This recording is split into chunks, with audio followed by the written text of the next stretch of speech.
What is going on, guys? It's Skorge here, and happy 2017. Yes, I'm recording this on New Year's Eve, and this video, if my calculations are correct, it should be uploading at dead on midnight.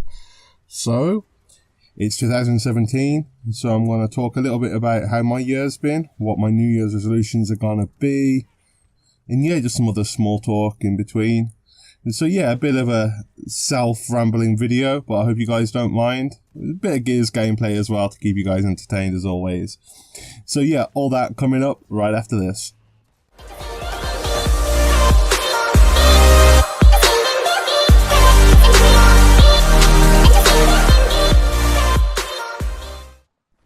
Okay guys, so hopefully you have had a pretty good 2016, and I just want to recap on some of the major events that have happened on the past year alone.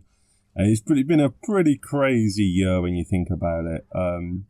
I can't see 2017 topping what we had in 2016, but please don't prove me wrong. Okay, so let's look at the famous people that died during 2016, and we know there's been a lot of them, but probably the most influential ones, I've compiled a quick short list. That doesn't take anything away from the people who I didn't mention, it's just that these are the ones that impacted me the most. So, at the top of the list has to be Carrie Fisher, probably the most recent as well, famous for her Star Wars role as Princess Leia. And also only a day after, it makes his tragedy so much worse. A day after she died from heart attack, her mum died as well. So it's kind of nice in that way, but it just makes it even more heartbreaking for the family and for those involved. What's interesting though, Disney took out a £41 million life insurance policy on Carrie Fisher in the event that she couldn't complete episode 8 or episode 9. It's going to be hard to watch them movies, it really is. They might have to rewrite some of episode 9. We know that she completed episode 8 at least, so, and I'm a massive Star Wars fan, so I'm definitely looking forward to them.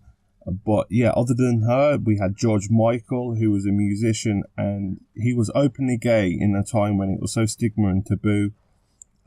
It was in the middle of the HIV scaremongering AIDS time, and George Michael was openly gay, and a very brave person to be publicly open about his sexuality at that time.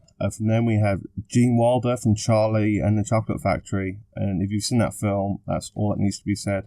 Such a shame that he's gone. Muhammad Ali, he's been ill for a very long time, we know that, but it was still such a shock to hear that he'd finally died. Moving on now to a few musicians, we had Prince, David Bowie. It's just absolute tragedy, the amount of good musicians that have gone this year, and legends in their own right. And wow, this world definitely is a sadder place without them here. Alan Rickman, the actor from, probably most famously known from Harry Potter. Then moving on to Pete Burns, Andrew Sachs, David Guest. I mean, the list does go on and on and on. And all I can say is being a celebrity in 2016 must have been a very scary time. Okay, so from the celebrity deaths, we had the big news of 2016, which mainly focused on the political stage. We had Brexit, which was seismic, and all the odds were against Brexit to happen, but it happened. And it was very similar in America with the Donald Trump presidency. No one thought it would have, well, no, that's a lie. We had a whole fake news scandal, and then, it was led to believe that he wasn't going to win. But I think everybody wanted him to win. Well, the majority of people did, obviously, because he did win. Although there are claims of Russian rogue tampering with the elections. But yeah, so it's been a pretty crazy year politically wise. Other big news, obviously, we had the Black Lives Matter protests. So much negativity coming from 2016. We have to say goodbye to 2016, which is probably a good thing. And I don't think, as I said previously, 2017 can be any worse. I really hope it can't anyway. So as we go into this new chapter, 2017, there's a few things that I'm going to be hopeful for. I'm hoping to upload as constant as I can do. I'm not going to make any promises to have any daily uploads because there are days when it's literally impossible for me to find the time. But I want to make a stronger presence on YouTube, a stronger video output, definitely. So that's definitely probably one of my resolutions. Definitely want to be more connected with people in the world and put out more videos, and hopefully you guys are enjoying the videos. If you're watching this, I mean, we're into 4 minutes of this ramble and you guys are still here, so that's probably a good sign, right? But yeah, 2017 onwards and upwards. As far as Gears of War, I definitely want to get a team together and do some esports competitive play, which is something that I've been toying with for a while. There are a few teams that I've been talking with at the moment, so hopefully things go well, and if things do go well, I'll be at Paris for the esports, so fingers crossed there. So yeah, the future is definitely looking bright, and I hope you guys have had a good 2016, and I hope you have an even better 2017. So yeah, let's move on to the Gears of War news. We're only a few days away now from getting the new multiplayer maps, and I'm really excited and hopeful that we're going to have Gears of War 2 maps redone. I've got a very sneaky feeling that we will get, finally, Gears of War 2 maps, and my favourite maps from Gears of War 2 have to be either Security, Pavilion, River. There's so many. Even the map Nowhere was brilliant. There's so much fun times on Gears of War 2 playing Horde and playing multiplayer on all them great maps. So I'm definitely hopeful, and I'm definitely wanting some great maps in 2017. And hopefully we get them. As I say, we're only a few days away from getting the new maps now, which is good. And also hopefully we get some decent packs. You know, the whole Swarm side have been lacking in characters. We've had so much on the COG side, and the UAR have joined, and they're on the COG side obviously, and we've had so much, and there's been nothing really for the Swarm side, which, I mean, the DBs I don't like. I don't use the DBs, and 90% of the Swarm look the exact same.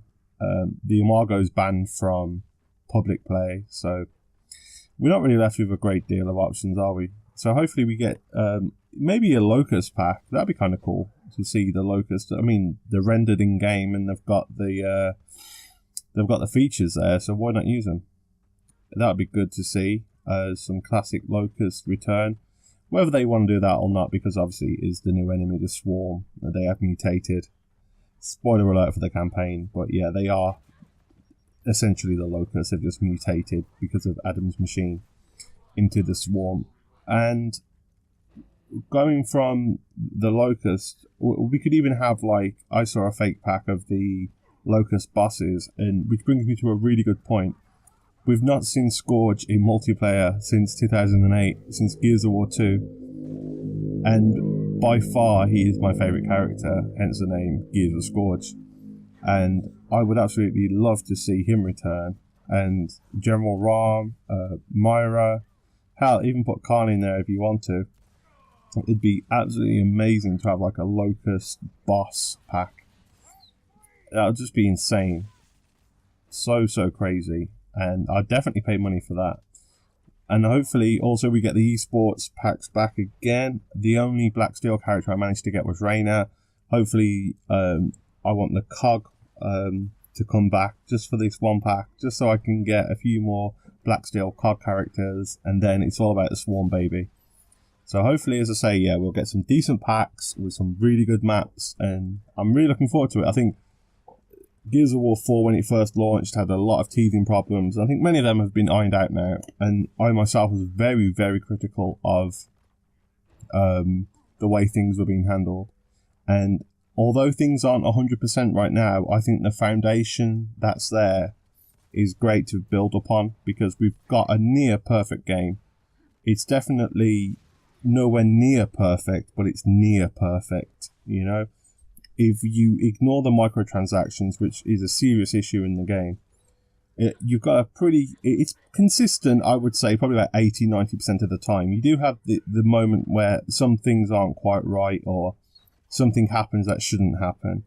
But on the whole, as a company who have just developed a brand new Gears of War game, the first Gears of War game other than the remaster, then definitely I think we're heading in the right direction. And hopefully, with the next title update, TU3, we'll get some positive things. And as I say, some great maps and some absolutely insane gameplay, which is what I'm hoping to bring you guys. So yeah, that's pretty much it from me, guys. Thanks for this, 9-minute ramble, I guess. So thanks so much, and let me know in the comment box below, what are your resolutions for 2017? What are you looking forward to? What did you hate about 2016? And what are you expecting from Gears of War in 2017? Okay guys, well that's it from me. Like this video if you enjoyed it. Teabag the fuck out of that like button. Share it around if you really enjoyed it. Subscribe to my channel to make sure you never miss anything that I post. And click that alarm to make sure you get alerted whenever I post a new video. And as always, I'll catch you guys next time. But don't forget to stay Skorges.